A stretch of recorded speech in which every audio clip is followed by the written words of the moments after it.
Hello students, तो आज इस वीडियो में जो कि सेकंड पार्ट है मेटलर्जी का, हम लोग डिस्कशन करेंगे about detail process of metallurgy, यानी मेटलर्जिकल प्रोसेस क्या होता है और कौन कौन से मेटल किस तरह से एक्टिविटी शो करते हैं मेटलर्जिकल प्रोसेस में, उसके ओर के एक्सट्रैक्शन में क्या प्रोसेस परफॉर्म होता है, और उसके बाद हम लोग पहुंचेंगे इन पर्टिकुलर किसी एलिमेंट की मेटलर्जिकल प्रोसेस पे, क्योंकि मेटलर्जी के कॉन्सेप्ट को समझना बहुत ज़रूरी है। एक्सट्रैक्शन ऑफ मेटल कैसे होता है, इसके जो बेसिक स्टेप्स हैं उसको रटने से काम नहीं चलेगा, उसको समझना पड़ेगा।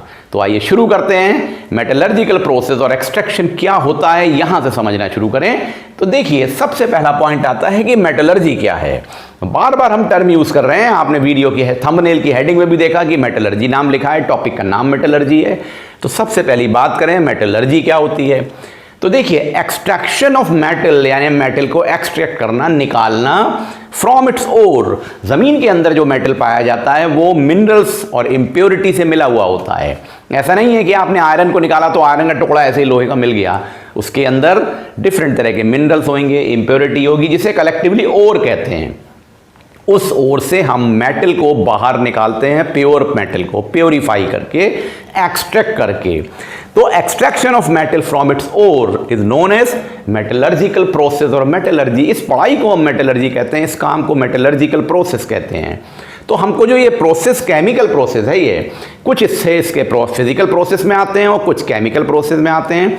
तो देखिए, ये जो केमिकली प्रोसेस है, extraction is a process of reduction, यानी it is a reduction process. ध्यान से समझिएगा, chemically it is a reduction process, जिसे हम एक्सट्रैक्शन ऑफ मेटल कह रहे हैं, यानी मेटलर्जिकल प्रोसेस। इन विच क्या करते हैं, अभी जैसे मैंने बोला, ओर के अंदर क्या होता है, मिनरल आयंस होते हैं और इंप्योरिटीज होती हैं। तो मेटेलिक आयंस जो होते हैं ओर के अंदर, उनको कन्वर्ट किया जाता है मेटेलिक एटम में। मेटेलिक आयंस को कन्वर्ट किया जाता है मेटेलिक एटम में बाय डिफरेंट प्रोसेसेस, जिसमें कि इलेक्ट्रॉन की एक्सेप्टेंस की जाती है बाय एक्सेप्टिंग द इलेक्ट्रॉन्स।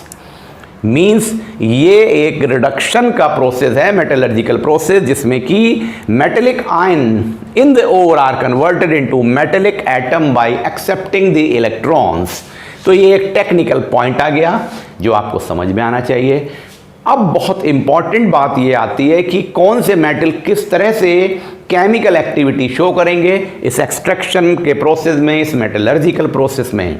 तो देखिए, आप एक्टिविटी सीरीज के बारे में पढ़ चुके हैं, यानी मेटल्स को उनकी एक्टिविटी के आधार पे, tendency to lose their electrons, valency electrons के आधार पे एक सीरीज में अरेंज किया जाता है, जिसे हम कहते हैं वैलेंसी सीरीज और केमिकल एक्टिविटी सीरीज। तो देखिए, metal differ in their tendency to lose their valency electron. हर मेटल की अलग अलग टेंडेंसी होती है इलेक्ट्रॉन्स को लूज करने की, जो वैलेंसी इलेक्ट्रॉन्स हैं। So on this basis they are arranged in a series. वो सारे मेटल्स एक सीरीज में अरेंज किए गए हैं, जिसको हम कहते हैं activity series, in the decreasing order of their activity और tendency to lose their electrons. Means जो मेटल बहुत जल्दी, बहुत तेजी से इलेक्ट्रॉन्स को, वैलेंसी इलेक्ट्रॉन्स को लूज कर रहा है, वो टॉप पर होगा, और नीचे की ओर आते आते डिक्रीजिंग ऑर्डर होता जाएगा, यानी tendency to lose their valency electron decrease होती जाएगी। यानी जो मेटल टॉप पर हैं वो हाईली रिएक्टिव होंगे और बहुत आसानी से ऑक्सीडाइज्ड हो जाएंगे, और मोस्ट रिएक्टिव होंगे और मोस्ट इलेक्ट्रोपॉजिटिव होंगे। तो ये बात जरूर ध्यान रखेंगे कि जो एक्टिविटी सीरीज है उसमें जो मेटल ऊपर की ओर हैं वो हाईली रिएक्टिव हैं, हाईली इलेक्ट्रोपॉजिटिव हैं और बहुत जल्दी से इलेक्ट्रॉन को लूज करते हैं, और नीचे आने पे ये ऑर्डर डिक्रीज होता चला जाता है, जिसको हम एक्टिविटी सीरीज कहते हैं। यहाँ बड़ी इंपॉर्टेंस है इस एक्टिविटी सीरीज की, जिसके आधार पे अब हम लोग देखने जा रहे हैं कि कौन सा मेटल किस तरह का प्रोसेस इन्वॉल्व करेगा इस मेटलर्जी में। और ये मेटलर्जी में भी कुछ स्टेप्स होते हैं इन जनरल, जिसके बारे में अब आपको बताने जा रहे हैं, और डिफरेंट मेटल्स डिफरेंट तरीके के उस प्रोसेस को परफॉर्म करते हैं। आइए तो उसको समझ लें। तो बच्चों, जैसा अभी हम लोगों ने डिस्कस किया कि डिफरेंट मेटल्स को उनकी एक्टिविटी के आधार पे, यानी reactivity, tendency to lose their electron के आधार पे अरेंज किया जाता है एक एक्टिविटी सीरीज में, और उसी रिलेशन में उनमें एक्सट्रैक्शन का प्रोसेस परफॉर्म होता है, यानी हम कितनी आसानी से किसी मेटल को ऑब्टेन कर लेंगे उसकी ओर से, ये भी हमको इस आधार से पता लगता है कि उस एक्टिविटी सीरीज में उन मेटल्स की पोजीशन क्या है। तो जितने हाईली रिएक्टिव मेटल्स होंगे वो टॉप पर सीरीज में होंगे, उनका एक्सट्रैक्शन आसानी से किया जा सकता है उनकी ओर से, और जैसे जैसे नीचे आ रहे हैं वो हल्के हल्के रिएक्टिविटी में कम होते जा रहे हैं, लेस इलेक्ट्रोपॉजिटिव होते जा रहे हैं, तो उनका एक्सट्रैक्शन प्रॉब्लम से होता है, थोड़ा मुश्किल से होता है। इन जनरल इस एक्टिविटी सीरीज के आधार पे जब हम एक्सट्रैक्शन करते हैं तो 3 कैटेगरीज बनती हैं इन मेटल्स की। देखिए आपके सामने ये एक्टिविटी सीरीज बनी हुई है जो आप पहले से भी जानते हैं, potassium, sodium, calcium, magnesium, aluminium, zinc, iron, stannous, lead, hydrogen, carbon, mercury, silver. इसमें क्या खास बात है, मोस्ट हाईली रिएक्टिव मेटल्स ऊपर की ओर हैं और नीचे आने पे वो रिएक्टिविटी डिक्रीज होती जा रही है, यानी tendency to lose their electron कम होती जा रही है। इसका मतलब जो ये देखिए कैटेगरी है पहली, potassium, sodium, calcium, magnesium, aluminium, यहां तक इनमें ऑक्साइड्स बनाने की टेंडेंसी बड़ी स्ट्रांग है, स्ट्रांग एफिनिटी फॉर ऑक्सीजन है। ये हाईली इलेक्ट्रोपॉजिटिव हैं, ये इनके कैरेक्टर्स लिखे हुए हैं, हाईली इलेक्ट्रोपॉजिटिव हैं, स्ट्रॉन्ग एफिनिटी फॉर ऑक्सीजन है और मोस्ट रिएक्टिव हैं, यानी इनके ऑक्साइड बहुत स्टेबल होते हैं। ये बड़ी इंपॉर्टेंट बात है एक्सट्रैक्शन के लिए, ये सारे ऑक्साइड बड़े स्टेबल होते हैं इन मेटल्स के। उसके बाद की दूसरी कैटेगरी आती है zinc, iron, stannous, lead, hydrogen से कॉपर तक, इनके ऑक्साइड लेस स्टेबल होते हैं, इनके ऑक्साइड लेस स्टेबल होते हैं, ये थोड़े कम रिएक्टिव होते हैं, जरा मुश्किल से इलेक्ट्रॉन्स को देते हैं। और जो नीचे के दो हैं मरकरी और सिल्वर, इनके ऑक्साइड तो बिल्कुल भी लीस्ट स्टेबल होते हैं क्योंकि इनमें बहुत ही कम एफिनिटी होती है ऑक्सीजन के लिए, मींस ये एफिनिटी डिक्रीज होती जाती है ऑक्सीजन के लिए।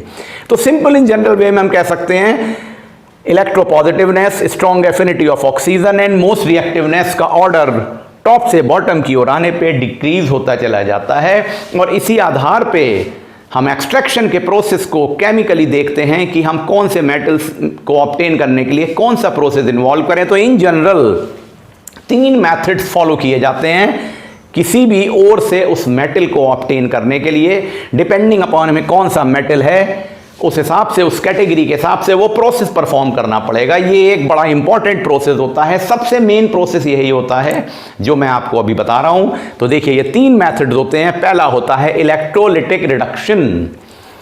इलेक्ट्रोलिटिक रिडक्शन का मेथड वो मेथड है जिसमें हम मेटल को एक्सट्रैक्ट करने के लिए उसके ये जो मेटल्स हैं इनके फ्यूज्ड सॉल्ट्स, डिफरेंट तरह के हैलाइड सॉल्ट, क्लोराइड वगैरह सॉल्ट जो हैं उनको लेते हैं, फ्यूज्ड मोल्टन या फ्यूज्ड स्टेट के सॉल्ट्स को लेते हैं और उनकी इलेक्ट्रोलिसिस परफॉर्म कराते हैं क्योंकि इनके ऑक्साइड बहुत स्टेबल होते हैं। Like potassium, sodium, calcium, magnesium, aluminium के ऑक्साइड बहुत स्टेबल है, तो इनके हम सॉल्ट्स बना लेते हैं, फ्यूज्ड सॉल्ट लेते हैं, क्लोराइड के सॉल्ट आमतौर से लेते हैं और उनकी, या ऑक्साइड के भी सॉल्ट ले सकते हैं, उनको लेते हैं हम और उसकी एक्सट्रैक्शन कराने के लिए इलेक्ट्रोलिसिस कराते हैं जिसे कहते हैं इलेक्ट्रोलिटिक रिडक्शन। तो फॉर एग्जांपल देख सकते हैं आप, ये एल्युमिनियम ऑक्साइड है, इससे एल्युमिनियम और ऑक्सीजन, देखिए ऑक्सीजन अलग हो रहा है, तो ये प्रोसेस हो गया पहला। दूसरी कैटेगरी के जो एलिमेंट्स हैं यहाँ पर, ये मेटल्स हैं जिंक से लेके कॉपर तक, इसके लिए जो हम प्रोसेस परफॉर्म करते हैं वो कहलाता है reduction of metallic oxides by reducing agents like hydrogen, carbon monoxide और कोक। ये रिड्यूसिंग एजेंट्स हैं, इनकी हेल्प से हम इनके ऑक्साइड्स को रिड्यूस करते हैं। देखिए तो reduction by of metallic oxides by reducing agents है, जैसे कि ZnO जिंक ऑक्साइड या आयरन ऑक्साइड को देखिए कोक या कार्बन मोनोऑक्साइड के साथ मिलाया गया तो देखिए ये मेटल्स अलग हो रहे हैं और कार्बन मोनोऑक्साइड यहाँ रिलीज हो रही है, यहाँ कार्बन डाइऑक्साइड रिलीज हो रही है। ये सारे रिड्यूसिंग एजेंट की हेल्प से परफॉर्म किए जाते हैं। ये जो पहली कैटेगरी है इलेक्ट्रोलिटिक रिडक्शन की, यहाँ पर ये रिड्यूसिंग एजेंट बिल्कुल काम नहीं करते हैं। क्यों नहीं करते हैं? क्योंकि इनके ऑक्साइड बहुत ज़्यादा स्टेबल थे, यहाँ ऑक्साइड कम स्टेबल हैं तो रिड्यूसिंग एजेंट काम कर सकते हैं। अब यहाँ पर अगर हम देखें, तीसरी कैटेगरी आती है मरकरी और सिल्वर की, जिनके साथ ऑक्सीजन की एफिनिटी बहुत लीस्ट है। तो क्या है, इनको गर्म करके थर्मल डीकंपोजिशन के थ्रू हम इनके मेटेलिक रेजिड्यू ऑब्टेन कर सकते हैं। मेटेलिक ऑक्साइड का थर्मल डीकंपोजिशन कर दें तो हमको मेटल मिल जाएगा। मींस जैसे मरकरी ऑक्साइड और सिल्वर के ऑक्साइड को देखिए थर्मल डीकंपोजिशन किया गया, गर्म किया गया तो मरकरी और सिल्वर मिल सकता है। तो सिंपल सी 3 कैटेगरीज बन गई। जिसके ऑक्साइड सबसे ज़्यादा स्टेबल हैं उसके लिए इलेक्ट्रोलिसिस का केमिकल प्रोसेस परफॉर्म हो रहा है, जिसे कहते हैं इलेक्ट्रोलिटिक रिडक्शन। वो ऊपर की कैटेगरी के एलिमेंट्स हैं।